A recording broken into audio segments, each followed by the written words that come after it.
محمد ایک یتیم اللہ کا رسول ہے جبکہ قریش کے بڑے بڑے سردار ہمارے سامنے موجود ہیں. کیا ہم اپنے آبا و اجداد کا مذہب چھوڑ دیں گے؟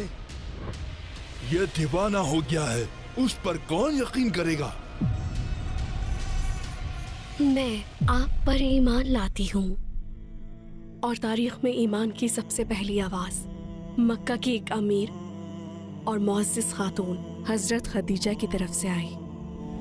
وہ خاتون جس سے شہر کے طاقتور اور باعزت مرد نکاح کرنا چاہتے تھے، لیکن انہوں نے اپنا دل ایک یتیم نوجوان یعنی محمد الامین کے لیے کھول دیا جس کے پاس بظاہر کچھ نہ تھا. بی بی خدیجہ صرف ایک بیوی نہ تھی بلکہ انہوں نے اسلام کے لیے اپنا سب کچھ قربان کر دیا. جب ان کا انتقال ہوا تو انہوں نے پیچھے کوئی مال و دولت نہ چھوڑی، لیکن ان کے لیے جنت کے دروازے کھل گئے. حضرت جبرائیل علیہ السلام نبی پاک کے پاس یہ خوشخبری لے کر آئے. جب خدیجہ آپ کے پاس آئیں تو انہیں اللہ سبحانہ تعالیٰ اور میری طرف سے سلام کہیے گا اور انہیں جنت میں موتیوں کے ایک ایسے محل کی خوشخبری دے دیں جہاں نہ کوئی شور ہوگا اور نہ کوئی تھکن. یہ اس خاتون کی کہانی ہے جسے نبی پاک اپنی بقیہ تمام زندگی کبھی نہ بھول سکے. اللہ کے رسول پر سب سے پہلے ایمان لانے والی اور اسلام کی خاطر اپنا سب کچھ نچھاور کر دینے والی خاتون. یہ داستان ہے حضرت خدیجہ رضی اللہ تعالیٰ عنہا کی. یہ ویڈیو سیریز مستند اسلامی ذرائع سے لیے گئے سینکڑوں حوالوں پر مبنی ہے. AI سے تیار کردہ تمام بصری مناظر مستند مسلم علماء کے مشورے اور اسلامی ہدایت کی روشنی میں تیار کیے گئے ہیں. ریگستان کے وسط میں اونچے پہاڑوں کے درمیان مکہ نامی ایک شہر آباد تھا. ایک ایسا شہر جو کعبہ کے سائے تلے بسا تھا، جہاں کی صبح و شام گزرتے ہوئے تجارتی قافلوں کی آوازوں سے گونجتی تھی. اسی شہر میں قریش کے ایک نہایت معزز اور دولت مند تاجر خالد رہتے تھے. ان کی اہلیہ فاطمہ کا تعلق ایک معزز خاندان سے تھا اور وہ اپنی شرافت و وقار کی وجہ سے جانی جاتی تھی. ایک دن اللہ نے ان کے گھر کو ایک بیٹی کی نعمت سے نوازا. اس کی آمد توقع سے کچھ وقت پہلے ہی ہو گئی تھی. خالد نے اپنی ننھی بچی کو باہوں میں اٹھایا، اس کی چھوٹی چھوٹی آنکھوں میں دیکھا اور دھیمے سے مسکراتے ہوئے کہا، اس کا نام خدیجہ ہوگا، جس کا مطلب ہے وہ جو وقت سے پہلے آ جائے. بی بی خدیجہ مکہ کی مصروف تجارتی زندگی کے عین مرکز میں ایک شریف گھرانے میں پروان چڑھی. ان کے والد خالد بڑے بڑے قافلے ترتیب دیتے اور دور دراز علاقوں میں مال تجارت بھیجتے تھے. بی بی خدیجہ نے بچپن ہی سے اس تمام گہما گہمی کا مشاہدہ کیا. مکہ کی تپتی ریت پر وقت گزرتا رہا اور اس معزز خاندان کی بیٹی خدیجہ جوانی کی دہلیز پر قدم رکھ چکی تھی. جو چیز انہیں اپنی عمر کی دیگر خواتین سے ممتاز کرتی تھی وہ صرف قریش کے ایک معزز خاندان سے تعلق ہونا نہ تھا، بلکہ ان کی روح کی پاکیزگی تھی. ایک ایسا نور جسے اس دور کی تاریکی چھو تک نہ سکی تھی. اگرچہ لات، منات اور عزا جیسے بتوں کے نام روزمرہ زندگی کے ہر پہلو میں رچے بسے تھے، مگر خدیجہ کا دل ان بے جان پتھروں کی طرف کبھی ایک بار بھی مائل نہ ہوا. ان کا پاکیزہ کردار جو دنیا کی تاریکیوں سے بالکل متاثر نہ تھا اور ان کی روح کی ستھرائی کی وجہ سے مکہ کے لوگ انہیں ایک خاص نام سے پکارنے لگے تھے، الطاہرہ یعنی پاک باز خاتون. جیسے جیسے سال گزرے اور خدیجہ شادی کی عمر کو پہنچی تو انہوں نے مکہ کے ایک معزز نوجوان ابو خالہ کے ساتھ اپنا گھر بسایا. ان دونوں کا تعلق مالدار گھرانوں سے تھا اور ان کے بندھن کو شہر کی معزز ترین شادیوں میں شمار کیا جاتا تھا. بچوں کی پیدائش سے ان کا گھر خوشیوں سے بھر گیا، لیکن یہ خوشی زیادہ دیر قائم نہ رہ سکی. شادی کے کچھ ہی عرصے بعد ابو خالہ انتقال کر گئے. وقت کے ساتھ خدیجہ کے زخم بڑھنے لگے اور وہ آہستہ آہستہ معمول کی زندگی میں واپس آئیں. اور ایک دن ان کی زندگی میں عتیق آئے. پھر ایک نئے آغاز اور نئی امید نے جنم لیا.